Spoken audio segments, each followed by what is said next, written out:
मेरा नाम मुस्कान है। मैं राजकीय वरिष्ठ माध्यमिक पाठशाला रघुनाथपुरा की छात्रा। विकसित भारत वीडाथॉन के अंतर्गत 2025 लैंगिक व समानता के ऊपर मॉडल बनाया है, क्योंकि पहले हमारे समाज में लड़कियों को भेदभाव का सामना करना पड़ता था और उन्हें समान का अधिकार नहीं दिया जाता था। उन्हें शिक्षा से वंचित रखा जाता था, इसलिए उन्हें कई समस्याओं का सामना भी करना पड़ता था। इसलिए इस मॉडल के माध्यम से हमने यह दिखाने का प्रयास किया है कि अब हम विकसित राष्ट्र की ओर बढ़ रहे हैं और 2047 तक भारत सरकार देश को विकसित राष्ट्र बनाने का लक्ष्य निर्धारित किया है। इस मॉडल के माध्यम से हम यह दिखा रहे हैं कि अब हमारे देश में लड़कियों को बराबर का अधिकार प्राप्त है।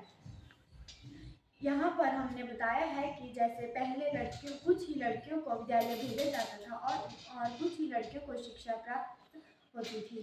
जैसे कि आपको पता है, पहले पेड़ों के नीचे शिक्षा दी जाती है। अब हमारा भारत विकसित हो गया है, अब स्थान स्थान पर स्कूल बन गए और लड़का और लड़की को एक समान सब शिक्षा प्राप्त हो गई है। पहले अब हमारे समाज में लड़कियां लड़कों की तरह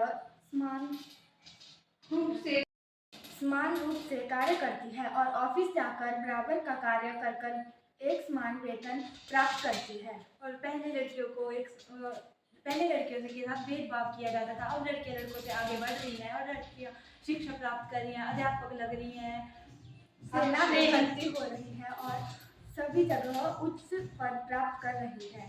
धन्यवाद।